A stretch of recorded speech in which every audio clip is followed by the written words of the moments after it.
একটা বিচারপতি ছিলেন, তার মুখের ভাষা এই। রাজ্যের প্রধানমন্ত্রীকে বলছে ফুফা, খালা, বেগম, রোজ প্রতিনিয়ত এই বক্তব্য শুভেন্দু অধিকারী মুখ থেকে। বলেছিল গান্ধী না গড়ছে আমাকে ভেবে বলতে হবে। সেদিনই বাংলার মানুষের বোঝা উচিত ছিল এর চরিত্রটা আসলে কি। এই অভিজিৎ গাঙ্গুলি বাংলার বিচার ব্যবস্থার কলঙ্ক। আর বিজেপির আমলে তো বিচার ব্যবস্থার উপর সত্যি সত্যি প্রশ্ন উঠছে। আপনি বিপক্ষে থাকতে পারেন, আপনি সমালোচনা করতে পারেন, কিন্তু বাবুল দিনের শেষে বাংলার গর্ব। বাবুলের মতো গায়ক বাংলার বুক থেকে ভারতবর্ষের মুখ উজ্জ্বল করেছে। বাবুল গায়ক হিসেবে, বাংলার ভূমিপুত্র হিসেবে বাংলার যে কোনো মানুষের কাছে গর্বের। তৃণমূল কংগ্রেসেরও যদি কেউ কোনো অন্যায় করে থাকেন, নেত্রী কিন্তু রেয়াত করেননি। তার মানে বিজেপির পুলিশ এত অপদার্থ, ওদের নাকের ডগা দিয়ে আসলে ওরা কিছু করতে পারে না। দ্বিতীয় হুগলি সেতুতে বাগযুদ্ধে জড়িয়ে পড়েন দুই নেতৃবৃন্দ। একদিকে রয়েছে তৃণমূল বিধায়ক এবং রাজ্যের মন্ত্রী বাবুল সুপ্রিয়, অন্যদিকে রয়েছে বিজেপির সাংসদ অভিজিৎ গঙ্গোপাধ্যায়।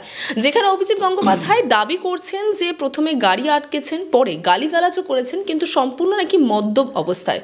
কি বলবেন এটা নিয়ে? দেখুন, একটা শব্দ আছে, সেটা হচ্ছে মেগালোমেনিয়াক। আমার অভিজিৎ গঙ্গোপাধ্যায়কে যতবার আমি দেখি ততবার এই মেগালোমেনিয়াক শব্দটার কথাই মনে পড়ে।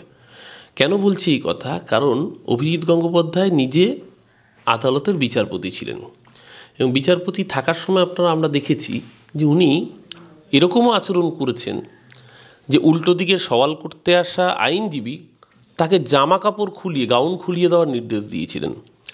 মানে যে ঔদ্ধত্য, যে অহংকার, সেদিনকে বিচারপতির চেয়ারে ছিলেন, কেউ কিছু বলতে পারতো না। কিন্তু আজকে আপনি জনগণের দ্বারা নির্বাচিত প্রতিনিধি, মানুষ আপনার আচরণ লক্ষ্য করবে, সমালোচনা করবে। আপনি ভাবুন, বাবুল সুপ্রিয় ভুলে যান, তৃণমূলের নেতা মন্ত্রী ভুলে যান, বাবুল সুপ্রিয় বাংলার একজন ভূমিপুত্র। শুধু তাই না, বাবুল সুপ্রিয় গায়ক হিসেবে, আপনি রাজনীতিবিদ হিসেবে বাবুলকে পছন্দ করতে পারেন, রাজনীতিবিদ হিসেবে তার সমালোচনা করতে পারেন, আপনার প্রত্যেক অধিকার আছে। কিন্তু গায়ক বাবুল সুপ্রিয় বাঙালির গর্ব। যে বাবুল সুপ্রিয়র গান একটা সময় সারা ভারতবর্ষের মানুষ, যুবক যুবতীদের কণ্ঠে কণ্ঠে ঘুরেছে, সারা ভারতবর্ষে একাধিক সুপারহিট গান উপহার দেওয়া গায়কের নাম বাবুল সুপ্রিয়। সেই বাবুল সুপ্রিয় বাংলার গর্ব একজন যুবক, তিনি নিজে গাড়ি চালাচ্ছিলেন গতকাল সেকেন্ড হুগলি ব্রিজে। আপনি জানেন টোল প্লাজার সামনে, ওখানটায় সব গাড়ি গিয়ে এসে দাঁড়ায়, টোল দিয়ে বেরোয়। সেখানটা খুব স্বাভাবিক, কারণে একের পর এক গাড়ি দাঁড়ায়। অভিজিৎ গঙ্গোপাধ্যায় এখনও নিজেকে লাট সাহেব ভাবেন তিনি এখনও বিচারপতি। অভিজিৎ গঙ্গোপাধ্যায়ের গাড়ি ক্রমাগত হর্ন বাজাচ্ছে, এবং এরকম হংকিং উচিত নয়। এই সাইরেনও বাজানো হচ্ছিল, এবং আপনারা জানেন এতে পাখিদের সবচেয়ে বেশি ক্ষতি হয়। বাবুল সুপ্রিয়র কোনো কনভয় ছিল না, বাবুল সুপ্রিয়র গাড়ি কিন্তু কোনো হুটার বাজায়নি। সিসিটিভি ফুটেজ চেক করুন, বাবুল সুপ্রিয় নিজে গাড়ি চালাচ্ছিলেন, উনি খেয়ালও করেননি পেছনে কে রয়েছে। ক্রমাগত হংকিং এবং হর্ন বাজানোতে বাবুল কিছুটা বিরক্ত হয়ে বলেন, এত হর্ন কেন বাজাচ্ছেন? তখনও তিনি জানেন না পেছনের গাড়িতে অভিজিৎ গঙ্গোপাধ্যায়। পেছনের গাড়ি থেকে অভিজিৎ গঙ্গোপাধ্যায় কোট আনকোট বাবুল সুপ্রিয়র উদ্দেশ্যে বলেন, একটা বিচারপতি ছিলেন, তার মুখের ভাষা এই। আসলে উনি তো সেই ধারাকেই রিপ্রেজেন্ট করছেন, যে দেশে পার্লামেন্টের বুকে দাঁড়িয়ে দেশের প্রধানমন্ত্রী নরেন্দ্র মোদী সোনিয়া গান্ধী, রাহুল গান্ধীর উদ্দেশ্যে বলেছিলেন জার্সি কাউ এবং তার হাইব্রিড বাচ্চা। যে দেশে পার্লামেন্টের বুকে দাঁড়িয়ে রমেশ বিদুরি বিজেপির সাংসদ বিরোধী মুসলমান সাংসদ দানিশ আলীকে বলে এ ভাউরে এ কাটুয়ে, একজন মুসলমান সাংসদকে এ ভাউরে এ কাটুয়ে বলে কুৎসিততম উক্তি করা দানিশ আলী তার বক্তব্যে ট্রেজারি বেঞ্চ টেবিল চাপড়ায়, সেই বিজেপির প্রতিনিধিত্ব করে অভিজিৎ গাঙ্গুলি। অভিজিৎ গাঙ্গুলি কার প্রতিনিধিত্ব করে? শুভেন্দু অধিকারী। কোন শুভেন্দু অধিকারী? রাজ্যের লিডার অফ অপোজিশন ও কেন্দ্রের লিডার অফ অপোজিশনের উদ্দেশ্যে বলেছিল, রাজ্যের লিডার অফ অপোজিশন, সে কেন্দ্রের লিডার অফ অপোজিশন রাহুল গান্ধীকে বলেছে, কোট আনকোট অন ক্যামেরা বলেছে। রাজ্যের প্রধানমন্ত্রীকে বলছে ফুফা, খালা, বেগম, রোজ প্রতিনিয়ত এই বক্তব্য শুভেন্দু অধিকারী মুখ থেকে। কোনো বিজেপির নেতাকে দেখেছেন প্রতিবাদ করতে? তাই অভিজিৎ গাঙ্গুলি শিখেছে এই শিক্ষা, ও বুঝেছে যে এই ভাষায় কথা বলতে হয়, বিজেপি ওকে এই শিক্ষা দিয়েছে। তো সেই শিক্ষায় শিক্ষিত অভিজিৎ গঙ্গোপাধ্যায়, যার নিজের নামই হয়ে গিয়েছিল বিচারপতির জায়গায় খারিজপতি, একটার পর একটা রায় খারিজ হয়ে গিয়েছিল। যে রায় দিত এখানে হাইকোর্টের ডিভিশন বেঞ্চে রায় খারিজ হয়ে যেত, সুপ্রিম কোর্টে গেলে রায় খারিজ হয়ে যেত। এমনকি ভাবুন, বিচারপতির চেয়ারে বসেও সুপ্রিম কোর্টে সমালোচনা করছে, লোয়ার কোর্টে বসেও আপার কোর্টে সমালোচনা করছে। ও নিজেই তো ভারতের আইন ব্যবস্থাকে সবচেয়ে ধ্বংস করেছে। আপনাদের মনে থাকবে টেলিভিশন ইন্টারভিউতে পরিষ্কার বলছে যে হ্যাঁ আমি বিচারক থাকার সময় বিজেপি আমার সাথে যোগাযোগ করেছে, আমিও বিজেপির সাথে যোগাযোগ রাখতাম। ভাবুন, সংবিধানের শপথ নিয়ে বিচারপতির চেয়ারে বসছিল। আমরা বলেছিলাম যে বিচারপতি না, একটা দালাল, পার্টির দালালি করছে, ভবিষ্যতে কোনো উদ্দেশ্য আছে। পরে বোঝা গিয়েছিল টিকিট পাওয়ার জন্য দালালি করছে। একের পর এক ইনসিডেন্ট, 26,000 বেকার যুবক যুবতীর চাকরি খেয়ে নিতে চেয়েছিল এই দালাল। অপরাধ, তারা চাকরি করছে, তৃণমূলকে মেলাইন করতে হবে। যদি কারুর নিয়োগে অস্বচ্ছতা থেকে থাকে তদন্ত করুক না সিবিআই। যদি 1000 লোকেরও তদন্তে দেখা যায় দোষী আছে, সে 1000কে বাদ দিক, 2000 হলে 2000কে বাদ দিক। যে ডিসক্রিপেন্সি রয়েছে, রিপোর্ট তো হয়েছে কত 1800 কত জনের, তো এই 1800 জনের জন্য বাকি 24,000 কেন তারা শাস্তি পাবে, যারা সৎভাবে পরীক্ষা দিয়ে চাকরি পেয়েছে? যদি দুর্নীতি হয়ে থাকে তদন্ত হোক, যারা দুর্নীতি করে চাকরি পেয়েছে তারা বাতিল হোক। কিন্তু যারা দুর্নীতি করেনি, যারা স্বচ্ছভাবে পরীক্ষা দিয়ে ন্যায়ের পথে চাকরি পেয়েছে, তাদের চাকরি বাতিল করতে চেয়েছিল পলিটিক্যাল এজেন্ডা স্যাটিসফাই করার জন্য, যাতে নিজের টিকিটটা সিকিওর হয়। ও নিজের টিকিট সিকিওর করার জন্য পশ্চিমবাংলার বেকার যুবক যুবতীর জীবনের উপর কোপ মারতে চলেছিল অভিজিৎ গাঙ্গুলি। সুপ্রিম কোর্ট খারিজ করে দিচ্ছিল একের পর এক রায়, সুপ্রিম কোর্টের বিরুদ্ধে সমালোচনা করেছিল। আরও সর্বনাশ যেটা করেছিল, তখনই বোঝা উচিত ছিল বাংলার মানুষের। আমি দুর্ভাগ্য, তমলুকের মানুষ তারপরও এনাকে নির্বাচিত করেছেন। এখন হাড়ে হাড়ে টের পাচ্ছেন তমলুকের মানুষ। আজকে তিনি তখন বিচারপতির চেয়ার থেকে অবসর গ্রহণ করেননি, তিনি তার মধ্যেই ঘোষণা করেছেন রাজনৈতিক দলে যোগদান করবেন। সেই সময় বাংলার একটি টেলিভিশন চ্যানেল এবিপি আনন্দ, তার সঞ্চালক সুমন দে, ওনার একটি ইন্টারভিউ নিয়েছিলেন, যে ইন্টারভিউটা আপনারা সকলেই দেখেছি। সবচেয়ে ভয়ঙ্কর ইন্ডিকেশন ছিল সেই ইন্টারভিউতে, যখন সঞ্চালক সুমন দে প্রশ্ন করছেন যে আপনি কাকে চুজ করবেন, অপশনটা আমি পরে আসছি।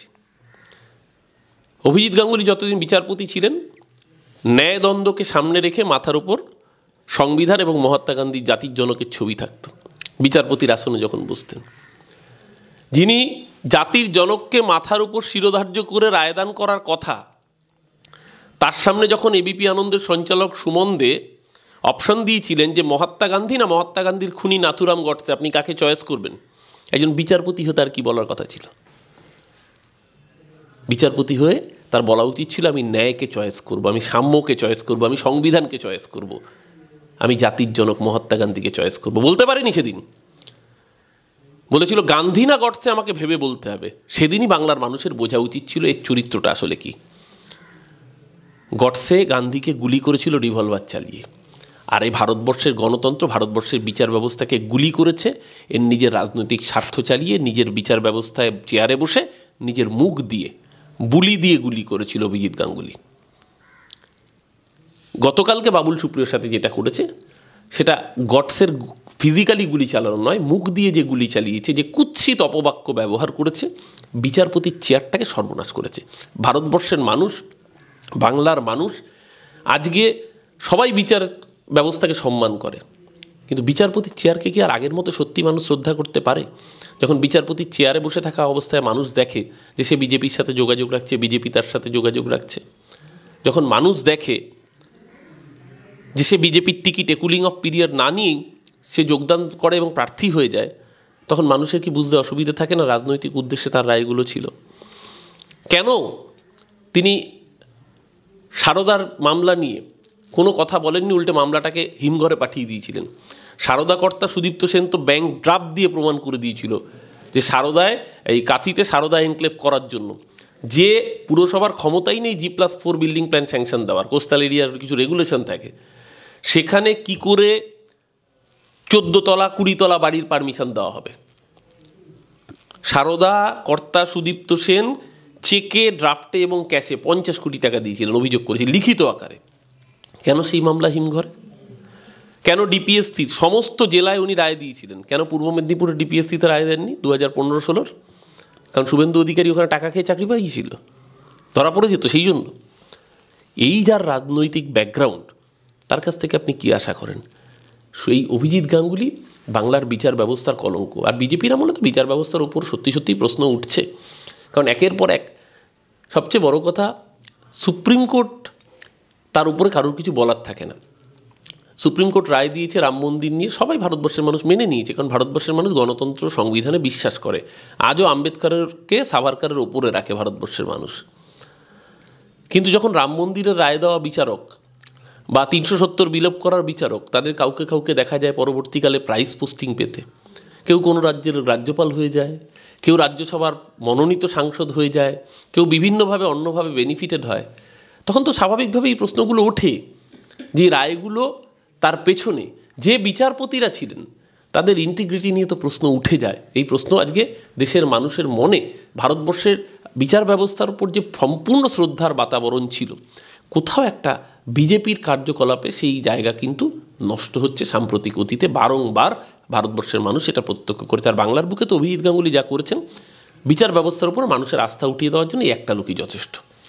দাদা, এই ঘটনার পরিপ্রেক্ষিতেই আমরা দেখলাম যে অভিজিৎ গঙ্গোপাধ্যায় তিনি বলছেন যে মদ্যপ অবস্থায় তার উপর চড়াও হয়ে তার হাতে ধাক্কা দিয়ে মোবাইল ফেলে দিয়েছেন বাবুল সুপ্রিয়, এবং এই অভিযোগ তিনি করে তিনি বলছেন যে তিনি এখন কলকাতা নেই, কলকাতা ফিরে তিনি পুলিশের দ্বারস্থ হবেন এবং তার পাশাপাশি তিনি আইনেরও দ্বারস্থ হবেন, মানে আদালতের দ্বারস্থ হবেন, তিনি জানিয়ে গেছেন। দেখুন, সব আদালতে সব বিচারপতির নাম তো অভিজিৎ গঙ্গোপাধ্যায় নয়। উনি আদালতের দ্বারস্থ হন, আদালতে এই বিষয়টা বোঝা হবে। আর যে ঘটনার কথা উনি বলছেন, সবাই, এমনকি বাবুল সুপ্রিয়র সাথে যে সিকিউরিটি ছিলেন তারা নিজেরাও পুরোটা ভিডিও করেছেন, পুরো ভিডিও দেখা গেছে, বাবুলকে দেখা গিয়েছে, বাবুলের বক্তব্য শোনা গিয়েছে, কিন্তু অভিজিৎ গাঙ্গুলি গাড়ির ভেতর থেকে কী করছিলেন সেটা কিন্তু এখনও প্রমাণ হয়নি।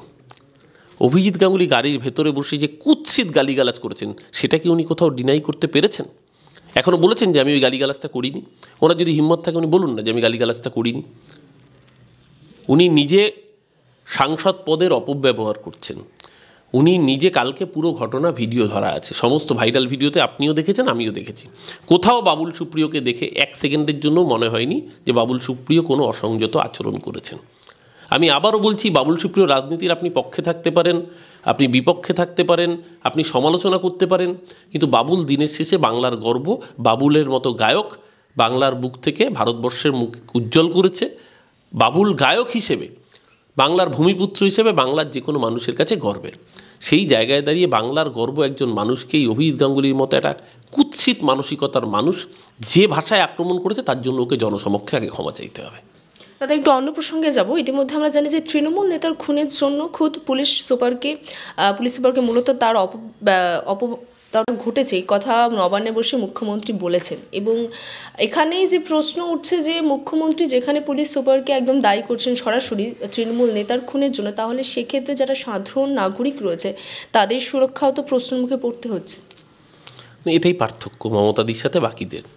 বাবলাদা আমাদের দলের প্রতিষ্ঠার সময় থেকে সিনিয়রতম নেতা, মালদার অন্যতম দৃঢ় নেতার নাম ছিল বাবলাদা।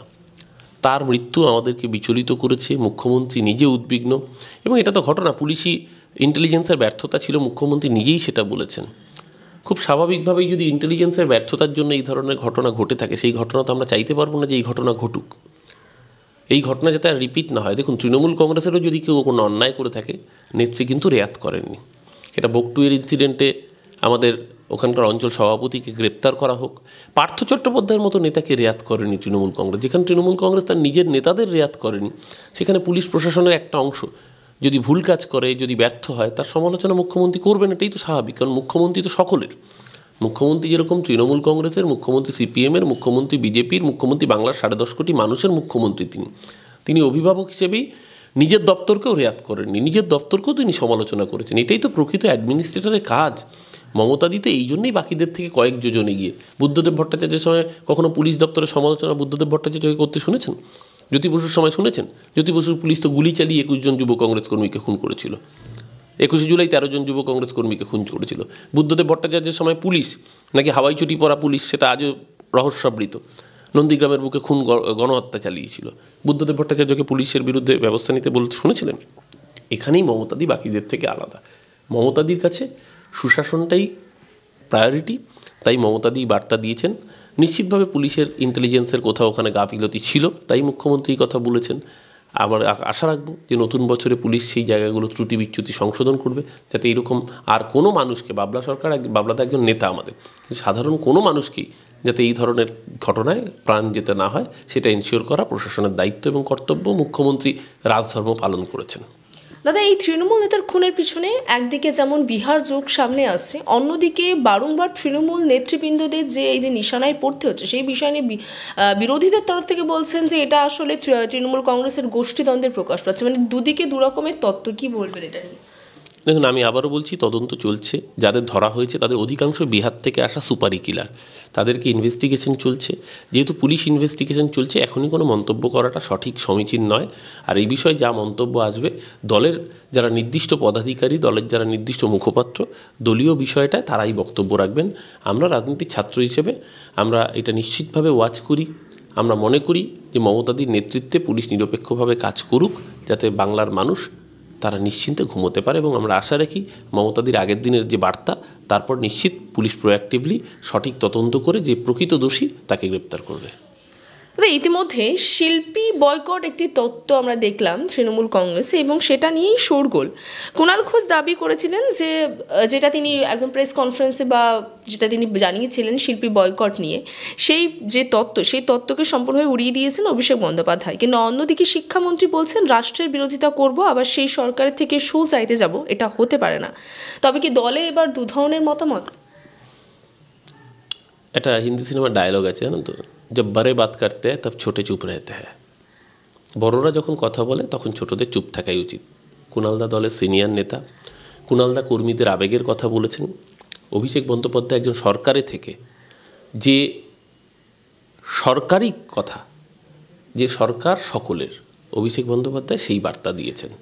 যখন বড়রা কথা বলছেন তখন আমাদের এর মধ্যে কথা বলা, বিভ্রান্তি বাড়ানো কোনো রকমভাবেই কাম্য হতে পারে না। কুণালদা দলের অনেক পুরনো দীর্ঘদিনের সিনিয়র নেতা, প্রাক্তন সাংসদ। কুণালদা দলের অন্যতম শ্রেষ্ঠ মুখপাত্র। কুণালদা বলেছেন কর্মীদের আবেগের জায়গা থেকে, কিন্তু অভিষেক বন্দ্যোপাধ্যায় যেটা করেছেন, অভিষেক বন্দ্যোপাধ্যায় রাজধর্ম পালনের কথা বলেছেন। আর যখন দুই বড় সিনিয়র নেতারা কথা বলেন তখন ছোটদের সেই বিষয়ে মতামত না দেওয়াই ভালো। ছোটরা শিখুক, বড়দের থেকে ছোটরা শিখুক, যাতে কোনটা সঠিক কোনটা ভুল পরবর্তীকালে ছোটরাও শিখতে পারে, বুঝতে পারে। সব বিষয়ে কথা না বলাই ভালো। ইতিমধ্যে আমরা রাজ্যে একটি বিষয় শুনছি, সেটা হলো জঙ্গি বিতর্ক। শুধু রাজ্য না, গোটা দেশের মধ্যেই জঙ্গি নিয়ে প্রতিদিনই নতুন নতুন খবর উঠে আসছে। এবং জঙ্গি বিতর্কেই অভিষেক ব্যানার্জি তিনি বলছেন যে বিএসএফ জঙ্গি ঢোকাচ্ছে। অন্যদিকে আমরা দেখলাম কল্যাণ বন্দ্যোপাধ্যায় বলেছিলেন যে সুকান্ত মজুমদার জঙ্গি ঢোকাচ্ছে। কিন্তু এই যে জঙ্গি ঢোকানোর যে কথা অভিষেক ব্যানার্জি ইতিমধ্যে বলেছেন, সেই বিষয় নিয়ে বিজেপির তরফ থেকে বলছেন যে অভিষেক ব্যানার্জি যখন বলছেন জঙ্গি ঢোকাচ্ছে, তাহলে তো ওনার কাছে প্রমাণ থাকা উচিত। তাহলে উনি কেন আদালতের দ্বারস্থ হচ্ছে না, তিনি কেন শুধু বক্তব্য রাখছেন? দেখুন, কাশ্মীরি যে জঙ্গি যাকে ক্যানিং থেকে ধরা হয়েছিল, সে তো কাশ্মীর থেকে লং জাম্প দিয়ে আসেনি, লাফ দিয়ে আসেনি, তাহলে ওয়ার্ল্ড রেকর্ড করে ফেলতো। সে যদি বাই রুট এয়ারে আসতো তাহলে এয়ারপোর্ট অথরিটি অফ ইন্ডিয়ার দায়িত্ব থাকতো। কিন্তু সংবাদ মাধ্যম সূত্রে আমরা জানতে পেরেছি তিনি বাই রোড এসছেন। তো কাশ্মীর থেকে বাই রোড আসতে গেলে ভারতের ম্যাপটা যদি আপনি দেখেন, তার মানে আপনাকে হরিয়ানা, দিল্লি, ইউপি, বিহার পরপর রাজ্যগুলো অতিক্রম করে বাংলায় ঢুকতে হবে। হরিয়ানায় বিজেপির ডাবল ইঞ্জিনের সরকার। হরিয়ানা পুলিশ কী করছিল কাশ্মীর থেকে যখন হরিয়ানায় ঢুকেছিল? দিল্লিতে আম আদমি পার্টির সরকার হলো, পুলিশটা অমিত শাহের। অমিত শাহের পুলিশ কী করছিল? উত্তরপ্রদেশ তো ডাবল ইঞ্জিন, যোগী প্লাস মোদিজি নিজে ওখানকার নির্বাচিত সাংসদ। তো যোগীর পুলিশ কী করছিল যখন যোগী রাজ্য দিয়ে পরপর শহরগুলো ট্রাভেল করতে করতে গ্রামের মধ্য দিয়ে আসছিল? বিহারে কী করছিল? বিহারে তো এখনও ওদের সরকার আছে। বাংলার পুলিশ বরঞ্চ তার ইন্টেলিজেন্সকে কাজে লাগিয়ে জম্মু কাশ্মীর পুলিশকে সহযোগিতা করেছে। এবং মাথায় রাখবেন, যে রাজ্য থেকে ধরা পড়েছে এবং যে রাজ্যের পুলিশ ধরেছে, দুটোই বিজেপি শাসিত রাজ্য নয়। জম্মু কাশ্মীর বিজেপির হাতছাড়া, পশ্চিমবঙ্গে বিজেপি দাঁত ফোটাতে পারে না। তার মানে বিজেপির পুলিশ এত অপদার্থ, ওদের নাকের ডগা দিয়ে আসলে ওরা কিছু করতে পারে না। যে ধরে সে বিজেপি শাসিত নয়, যার জায়গা থেকে ধরা হয়, যার সহযোগিতায় ধরা হয়, সেও বিজেপি বিরোধী রাজ্য। অর্থাৎ বিজেপির পুলিশের অপদার্থটা এতেই প্রমাণিত হয়। আর যে অনুপ্রবেশের ঘটনা ঘটছে, অনুপ্রবেশ তো বাংলায় যেরকম ধরা পড়েছে তেমনি ত্রিপুরা আর আসাম থেকেও ধরা পড়েছে। একই তো ডাবল ইঞ্জিনের সরকার। কেরালা থেকেও ধরা পড়েছে একজন। কেরালা ছেড়েই দিন, কেরালা না হয় বর্ডার শেয়ার করে না, বাংলার সাথে ত্রিপুরা আর আসামও বর্ডার শেয়ার করছে। কী করে অনুপ্রবেশ হচ্ছে?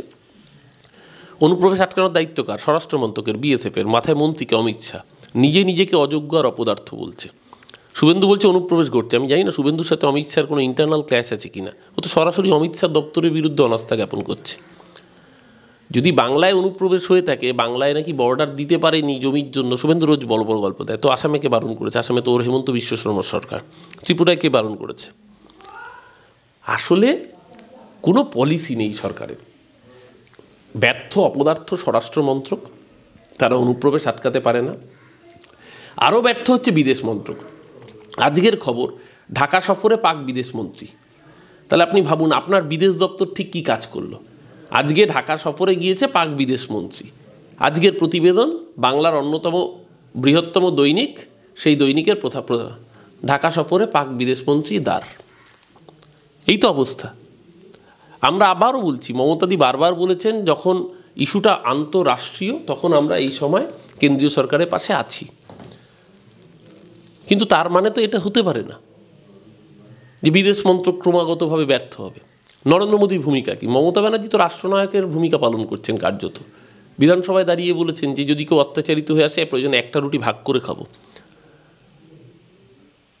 বিজেপি হিন্দু মুসলমানের রাজনীতি করে। বিজেপি চায় সমস্যাটা জিয়ে থাক, তাহলে হিন্দু মুসলমান পোলারাইজ করতে তো সুবিধা হবে। তাই ওরা সমস্যাটাকে জিয়ে রাখতে চায়। রাবড়ি গরম দেখেছেন, তলা থেকে আগুন জাল দেওয়া হয়, গরম করা হয়, আর ওপর থেকে ফু দিয়ে ঠান্ডা করা হয়। বিজেপির পলিসি হচ্ছে তাই, আগুনটা জিয়ে রাখতে চায়। আগুন জিয়ে রাখলে ওপার বাংলায় মৌলবাদীদের লাভ, জামাত শিবিরের লাভ, আর এই পারে ভারতবর্ষের বুকে আরেক মৌলবাদী শিবির বিজেপি, RSS, বজরং দল, হিন্দু পরিষদ, এদের লাভ। তাই দুই মৌলবাদী গুয়ের এপিট আর ওপিট, তারা নিজেদের কালনেমির লঙ্কা ভাগ করতে ব্যস্ত। দেশের মানুষ মরল বা বাঁচল এই নিয়ে কোনো দু দেশের মৌলবাদীদেরই কোনো মাথা ব্যথা নেই। ভারতবর্ষের মানুষ শান্তি চায়, গণতন্ত্রের পথে ছাড়তে চায়, সংবিধানকে সুরক্ষিত রাখতে চায়। ভারতবর্ষের মানুষ এই অশান্তি চায় না। দাদা, একটি শেষ প্রশ্ন করব। ইতিমধ্যে আমরা দেখলাম যে digital personal data protection act নিয়মের খসড়া প্রকাশ করেছে এবং সেই প্রকাশ করা নিয়ম অনুযায়ী সম্প্রতি 18 ফেব্রুয়ারি থেকে নিয়ম কার্যকর হবে যে 18 বছরের কোনো ছেলে মেয়ে বা কেউই কোনোরকমভাবে তারা কোনো অ্যাকাউন্ট খুলতে পারবে না। খুলতে হলে মা বাবার সম্মতি দিয়ে খুলতে হবে। এখনও পর্যন্ত সম্পূর্ণ চূড়ান্ত সিদ্ধান্ত 18 জানুয়ারিতেই নেওয়া হবে। এখনও স্পষ্টভাবে কিছু জানানো হয়নি। এই সিদ্ধান্তটাকে কীভাবে দেখছো, কেন্দ্রের তরফ থেকে যে সিদ্ধান্ত নেওয়া? দেখুন, আরেকটা জিনিস, প্রথম কথা, এখনও যেহেতু ফাইনাল ড্রাফটটা আসেনি তাই মন্তব্য করাটা সমীচীন হবে না। কিন্তু ভারতের সরকার এই মুহূর্তে কার্যত দেউলিয়া হওয়ার পথে এগোচ্ছে। ভারতের অর্থনীতি যেভাবে যাচ্ছে, রোজ ডলারের দাম বাড়ছে, টাকার দাম পড়ছে। ভারতবর্ষের লোনের পরিমাণ 155 লক্ষ কোটি টাকা ছাড়িয়ে গিয়েছিল গত বছর। স্বাধীনতার পরে দেশে যতজন প্রধানমন্ত্রী এসছেন সবাই মিলে মিলিতভাবে 55 লক্ষ কোটি টাকা লোনও নেয়নি। নরেন্দ্র মোদী সেটাকে একাই 155 লক্ষ কোটি টাকায় পৌঁছে দিয়েছেন। মানে একা সারা ভারতবর্ষে যত প্রধানমন্ত্রীরা মিলিত লোন নিয়েছিলেন, নরেন্দ্র মোদী একাই তার ডাবল লোন নিয়ে ফেলেছেন। আগামী দিন ভারতবর্ষে যতই মুখে বলুক 5 ট্রিলিয়ন অর্থনীতি তো ধুঁকছে কার্যত। মধ্যবিত্তের সুদের উপর কোপ পড়ছে, ফিক্সড ডিপোজিটের রেট অফ ইন্টারেস্ট কমে যাচ্ছে, এদিকে ওষুধের দাম, জীবনদায়ী ওষুধের দাম রোজ বাড়ছে, লাগাম ছাড়া হচ্ছে। বাজারে গেলে মানুষ মালুম পড়ছে কী অবস্থা। নুন আনতে পান্তা ফুরোচ্ছে মানুষের। গরিব মানুষের কাছে কোনো সরকার কাজ করছে না, উল্টে এত নিয়ম করছে। নীরব মোদীর বেলা নিয়ম কোথায় যায়? মেহুল চোকসির বেলা নিয়ম কোথায় যায়? উল্টে তারা যে টাকা মেরে দিয়ে চলে যায়, SBI পরে নোটিফিকেশন করে বলে লোনটা রাইট অফ করে দেওয়া হলো, মানে ওই টাকা আর উদ্ধার হবে না, ব্যাড ডেট। মানে আমার আপনার কষ্টার্জিত টাকা সেটা মেরে দিয়ে চলে যাবে। কে মেরে দিয়ে যাবে? যাকে প্রধানমন্ত্রী বণিক সভার সমাবেশে ইউরোপিয়ান চেম্বার্স অফ কমার্সে গিয়ে পরিচয় করেন, মেরে সাথ ওহা মেহুল ভাই बैठे हुए हैं। নরেন্দ্র মোদী নিজে পরিচয় করেছিলেন। সেই মেহুল চোকসি 13,000 কোটি টাকা PNBর মেরে দিয়ে চলে যাচ্ছে এবং তারপর সেই লোনটা PNB রাইট অফ করে দিচ্ছে। মানে বলছে ওই টাকাটা শোধ হবে না, তাই আমরা ওটা মুকুব করে দিলাম। ভাবুন, 13,000 কোটি টাকা। আপনি ব্যাংক থেকে লোন নিলে আপনার নামে কটা নোটিশ আসবে পরপর একটা EMI মিস করলে? আপনার সিভিল নষ্ট হয়ে যাবে। আর মেহুল চোকসি নীরব মোদী বেলা সরকার চুপ। এই যাদের অর্থনৈতিক পলিসি, দেশের অর্থমন্ত্রীকে যখন পেঁয়াজের দাম বাড়ছে প্রশ্ন করছে পার্লামেন্টে দাঁড়িয়ে, বলছে मैं एक फैमिली ऐसा फैमिली से आता हूँ जहाँ प्याज लहसुन नहीं चलता है। আরে আপনি পেঁয়াজ রসুন কি খান না সেটা বিচার্য নয়। ভারতবর্ষের গরিব মানুষের রান্না করতে গেলে, সংসার চালাতে গেলে যে সামগ্রী লাগে তার দাম বাড়ছে, সেটা নিয়ে কোনো প্রশ্নের উত্তর দেওয়ার অকাত নেই, মুরদ নেই। অর্থমন্ত্রী নির্মলা সীতারামন থাকবে কোত্থেকে? অর্থ ব্যবস্থাটাকেই ধ্বংস করে দিয়েছে। রিজার্ভ ব্যাংকের পুরো ভাড়ার শেষ। যার সোনা ছিল সোনা বিক্রি করে দিতে হচ্ছে। আগামী দিন 5 ট্রিলিয়ন ইকোনমি কোথায় গিয়ে মুখ থুবড়ে পড়বে, যেদিন নরেন্দ্র মোদী সরকার যাবে, আর তো বেশি দিন নেইও। নীতিশ কুমার যেভাবে পাল্টি মারছে, একনাথ শিন্দে ক্ষুব্ধ 7 জন সাংসদ, নীতিশের 12 জন, 19 জন, অজিত পাওয়ার 1 জন, অজিত পাওয়ার ক্ষুব্ধ 20 জন। যদি চন্দ্রবাবু নাইডু উল্টো দিকে চলে আসে, যে কোনো মুহূর্তে সরকার পড়ে যাবে। বাজেট অধিবেশন পেরোতে পারবে কিনা দেখুন আগে, তারপরে সব বিল আসবে। নতুন বছর, আপনারা এসছেন, আপনাদের দর্শকদের সকলকে অনেক অনেক শুভেচ্ছা। বাংলা হান্টের দর্শকদের বলবো, বাংলা হান্টের পাশে থাকুন। বাংলা হান্ট সত্যনিষ্ঠার সাথে সংবাদ পরিবেশন করে। বাংলা হান্টের অনুষ্ঠান দেখুন এবং ভালো লাগলে সকলের সাথে লাইক, শেয়ার, সাবস্ক্রাইব করে দেবেন চ্যানেলটি। নমস্কার। বাংলা হান্টের আরো খবর দেখতে নজর রাখুন। বাংলা খবর মানেই বাংলা হান্ট।